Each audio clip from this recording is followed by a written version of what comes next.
Hello guys, welcome to the first episode of Indie Explorer. Today we'll try and explore an interesting and useful scientific concept, computer networking. Those who are already confused by this subject, be attentive. We'll make it simple for you, but surely go into the details. In the meantime, if anyone is wondering how computer networking is useful in daily life, we never care about it other than studies in school. Let me tell you, you can't spend a day without it. Yes, Internet is the biggest use of computer networking. If any technology has improved beyond our imagination, that is Internet.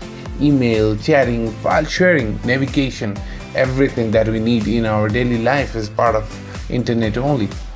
The whole world is getting interconnected. There was a time when talking to a single computer could have been enough.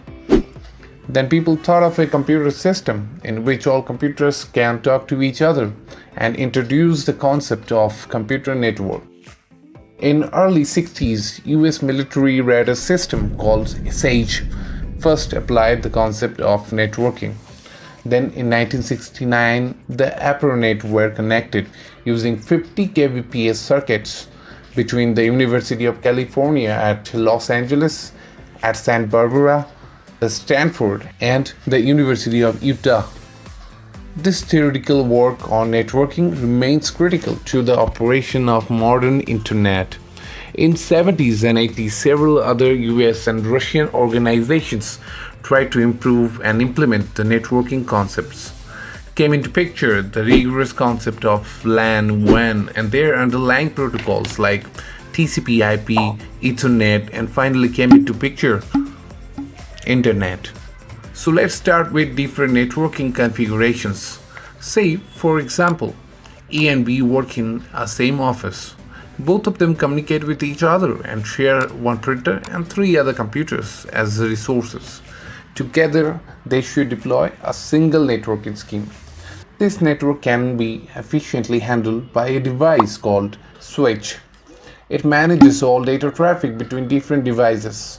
Individual devices, which are also called nodes, need not worry about any timing.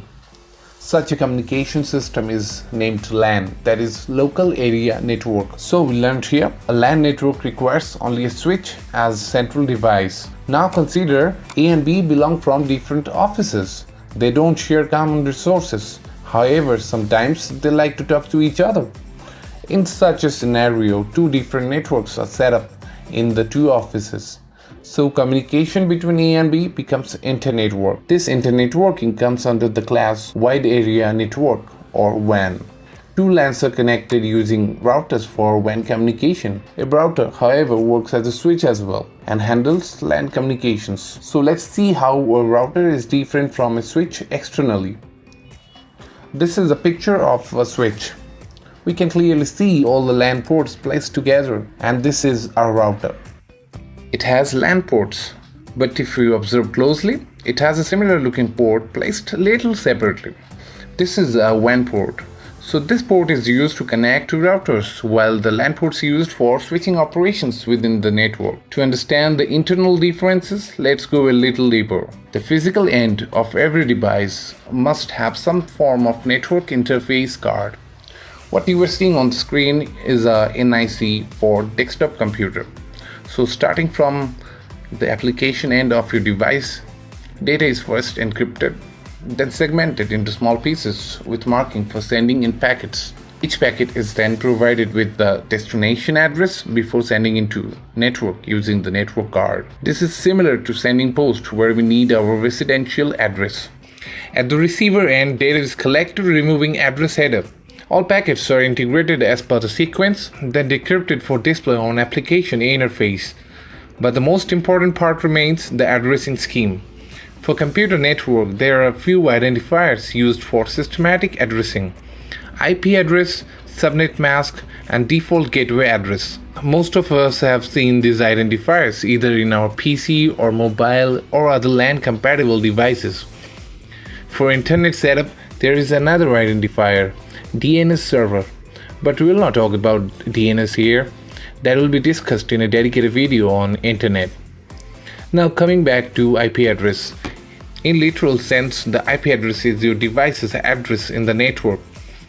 To define how an IP address should look like, Internet Engineering Task Force or IETF had set up IP version 4 in 1981.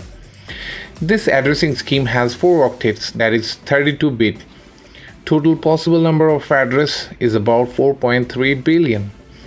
But at that point of time, nobody could have imagined the world would accept the addressing scheme so extensively. As a result, today IP version 4 address space is getting exhausted. So IETF has defined new scheme, IP version 6 in 1998, which has 16 octets, that is 128-bit long. This is actually huge, more than 10 to the power 38 combinations possible. Now it will take some time to get exhausted again. But for convenience of understanding, we'll use IP version 4 as our reference. An IP address starts with network address and ends with host address. But how many bits to be used to define network? That depends on the network itself. A broader classification has been provided based on network type. But we need not go into that to understand how networking works. So moving forward, we'll talk about subnet mask. A subnet mask is provided to let your device identify how many bits are to be used to define his network. Inside our devices, bitwise logical ANDing of IP address with subnet mask is used to infer network address. Then comes the default gateway. This is the address of your router inside a network, and it is known to all other devices.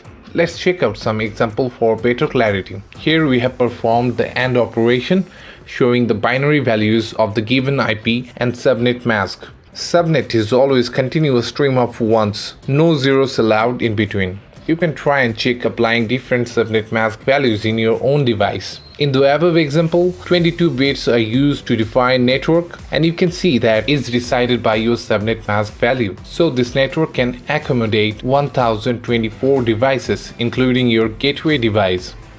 This is another example. Here network is defined by 24 bits, so one can have 256 devices in this network. This example demonstrates how subnet mask can be used to break a big network into small groups or subnets. This method is practiced in big companies to separate its different sections. All these identifiers are used by another module present in every device called Internet module. As soon as you enter your destination address in your application, Internet module uses subnet mask to know if the address is from same network. If IP address is from same network, then your device broadcasts into the network who has the destination IP, and the destination device through the network replies and provides its MAC address. Now the communication is established between the two devices. If the IP address is from different network, then your device broadcasts gateway IP and the router replies with its own MAC address, and the data goes out of the network through the router. This is again if you try to visualize a scenario that user device 1 wants to connect to user device 2. The basic modules come into picture are the application layer, Internet module, and INIC. For example, TCP/IP is executed by Internet module and Ethernet by the network card.